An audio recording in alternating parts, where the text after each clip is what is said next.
Pinch me, I'm dreaming. Monster High is making its big return officially. Holla, Claudina9 here, and today we're discussing the cryptic messages Mattel has left up into the big announcement that Monster High will be a live-action movie. Which celebrities did they get to play the ghouls? Did you notice the big reveal Monster High shared on Instagram? And can they survive the competition against MGA with the Bratz dolls also coming back? Before we get started, be sure to give this video a thumbs up, turn on notifications, and subscribe so you never miss the tea on the toys you love. Now, let's dive in. On Monday, February 22nd, class was put back in session, as several of you messaged me on Instagram that Monster High's official Instagram commented on your posts. For background, the Monster High Instagram page has been inactive since March of 2018. That's 3 years ago. They randomly started commenting on Monster High fans' posts earlier this week. At MonsterHigh.confessions shared a happy birthday post to Draculaura. Monster High commented, "You're fantastic." Vampire emoji. On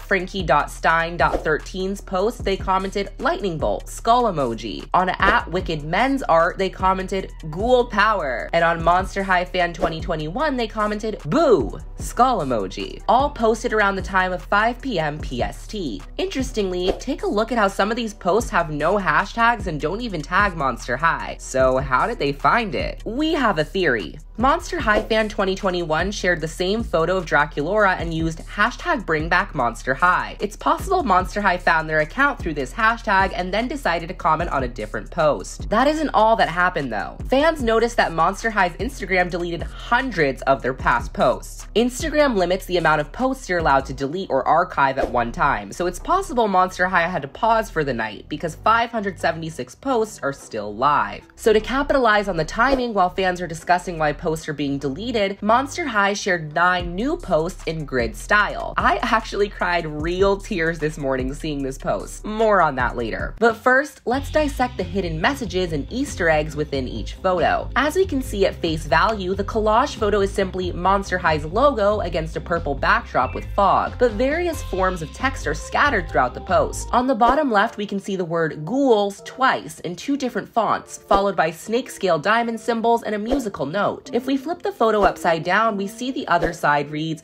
"Ghouls just want to have fun." Another word is hidden behind the Monster High logo when you flip it upside down, appearing to end in RGED. It's possible the word may be recharged, symbolizing Frankie Stein, and the fact Monster High is coming back. What are your theories? The word ghouls may be of significance, as many of you already know from my previous videos, Mattel trademarked Ghouls Night Out sometime last year. Though it doesn't end there. Deadline shared an article at 8 a.m., Monster High live-action TV movie and animated series reboot set by Nickelodeon and Mattel. The article reads, Monster High, the ghoulish toy line, is getting another stab at television with a new animated series and the franchise's first live-action project. Nickelodeon and Mattel have teamed up on 2 projects featuring the Claudine Wolf, Draculaura, and Frankie Stein characters. The Viacom CBS-owned network will premiere the 2 projects in 2022. The animated series will follow the characters as they navigate the hilarity of high school in the hallowed halls of Monster High. The doll line is actually trending on Twitter as of February 23rd, with over 12,000 tweets in only 2 hours. Monster High tweeted a photo in the dimensions of a banner, which received 32.6 thousand likes and a wild fan response. This user tweeted, "You better fill the stores with high-quality Monster High dolls again." Another user tweeted, "Since there's a live-action Monster High on the way, remember that Claudine is a canon lesbian and she should be played by a black lesbian." Another user shared, "If we don't have my lesbians in the live-action Monster High movie, I don't want it." Shay Fontana, who's working on the animated project, shared, "I am so excited that the news is out. I am showrunning a new Monster High series with Nickelodeon and Mattel.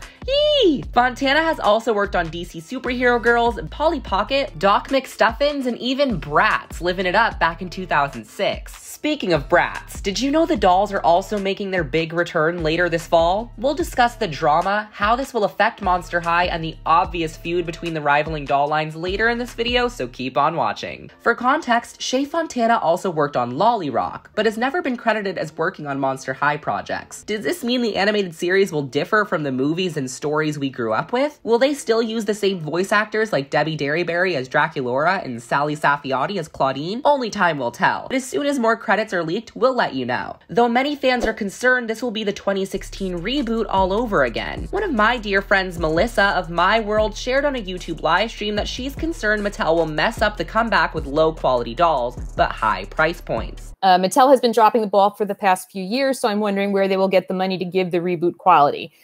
That's what I'm worried about. They can't mess this up. They can't do this like I just had that video where I spent $100 on a collector Barbie, and she's like at most $50 quality. I definitely recommend checking out her video, which I've linked below, to hear her perspective as a longtime fan. Back to the animated series and live action, which will actually be a musical. Many fans have expressed concern about the live action remake given the recent track record of poorly received live actions taken from animated franchises. This user shared, "As excited as I am, is anyone else worried about the movie being live action? Turning cartoons into live action doesn't always work out too well. I'm looking at you, Last Airbender," and winks. Another posted, "The reboot ruined the franchise. What's the point? A live action might just ruin the franchise even more." My girl Marcantos wrote, "As long as it's nothing like the Winx reboot. ...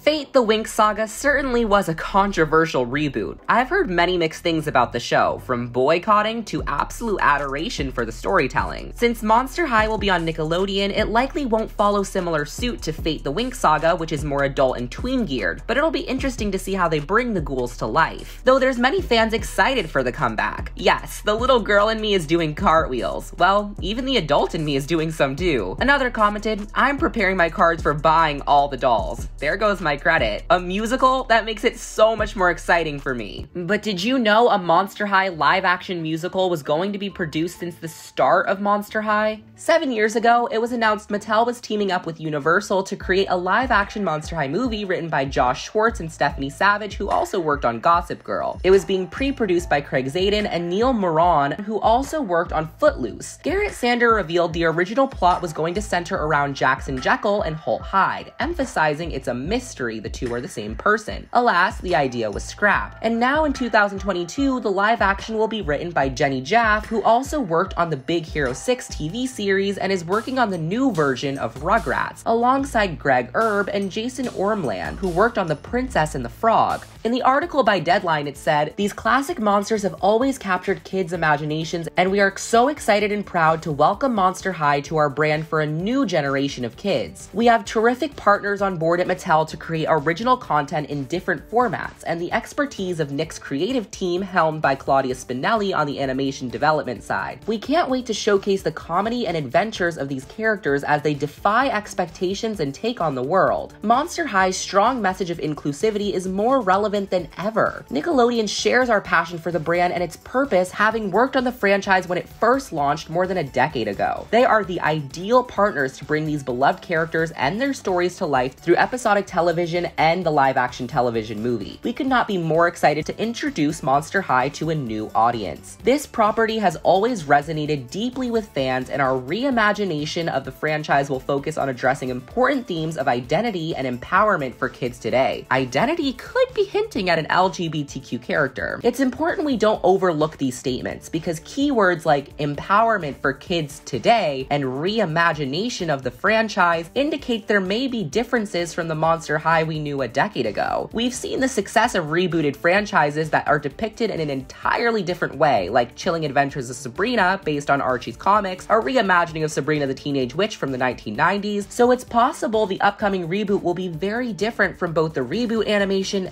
and the original animation by NerdCorps. Alright, now let's get into the celebrity cameos and which characters you hope to see in the live-action remake. It's noted that this will be a television movie, meaning it likely won't have the $1 million budget of a movie set for theaters, but since it's being produced by Nickelodeon, we may be able to expect celebrity cameos. While it is a musical, it's not likely we'd see past Nick celebs like Ariana Grande or Miranda Cosgrove in this reboot, so if you're fan casting A-list celebs, you may be disappointed when they don't haunt the halls as expected. I'd love to see Julie and the Phantom star Jada Marie, who also worked on Disney Descendants, seeing as she has both musical and acting background up her sleeve. Mattel isn't shy of celebrity cameos, and seeing as JoJo Siwa is affiliated with Nickelodeon and recently came out, perhaps JoJo can play an important role during this coming-of-age movie. What are some actors you theorize will play the ghouls? Consider this my clue audition right here and now, since I used to do stop-motion animation. I'd say voice acting is something I'm down to do for Mattel. Or at least a cameo in the live-action movie, please.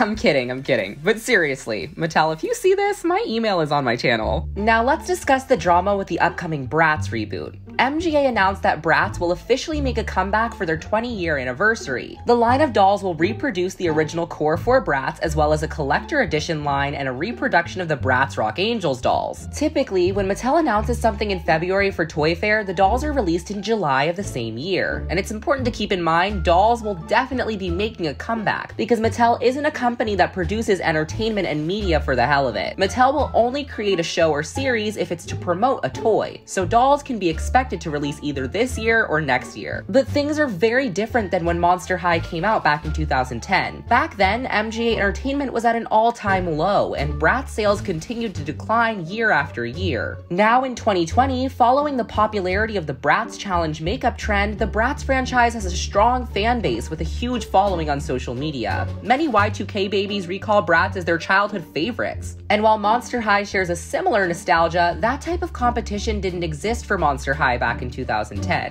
In order to predict whether the two franchises can survive together, coexist if you will, let's look at what made Monster High unique in the first place. Unlike any of Mattel's other franchises, Monster High began with an animated series. The first commercial didn't feature dolls at all and was made to get kids into the Monster High website. This is very different from Mattel's other commercials because they were entirely dependent on people falling in love with the characters and wanting to buy product from there. It seems Mattel is trying to use that strategy all over again, announcing movies and a TV show without even discussing the upcoming dolls as a way to get fans to fall in love with the characters, which will hopefully lead to sales. The strategy worked a decade ago, but in order to survive now, they will need to compete with MGA's uber successful LOL Surprise, which is some of the highest quality of any Playline fashion doll to ever exist. Rainbow High, which has garnered a loyal fan base in sports designer and mainstream fashion, something Mattel seems to lack, and now Bratz, which is equally nostalgic and dare I say even more world-renowned. Do you think Monster High can beat the competition? I think it's possible if they provide the same, if not better quality than ever before. Perhaps real chain necklaces and fabric bags, or each character has a made-to-move body allowing them to pose like never before. Let me know your thoughts down below. Honestly, I'm excited for whatever they create, and while the original story of Monster High will always hold a special place in my heart, I'm opening my mind to the idea that this will be an entirely new story and a different era of Monster High for a new generation, and I'm hopeful it will resonate with kids today the way it did for me 10 years ago. I was bullied and beat up constantly throughout my middle school years, horrified someone would find out I was gay. Monster High was the secret school I got to attend when I got home. Escaping into my stop motions and YouTube channel became a career for me. I hope Monster High can change a new generation of children's lives and resonate with them the way it once did for me, and create a more accepting and inclusive world. It seems something critically important to fans is that Monster High's live action reflects the diversely colorful and richly cultured world we actually live in. This means no whitewashing. We need POC actors, and I'm hopeful Monster High will be willing to take the bold risk of having LGBTQ+ characters. How do you feel about all this? Let me know your thoughts down below. Apparently fans have found out that Garrett Zander, the creator of Monster High, moved back to Los Angeles from Australia. I'm not sure if this is true, but he did confirm on his Instagram story that no, he is not working on Monster High or at Mattel whatsoever, but he's excited to see what's in store. I'll keep you posted on any updates, so make sure you have notifications turned on and click subscribe so you never miss the tea on the toys you love.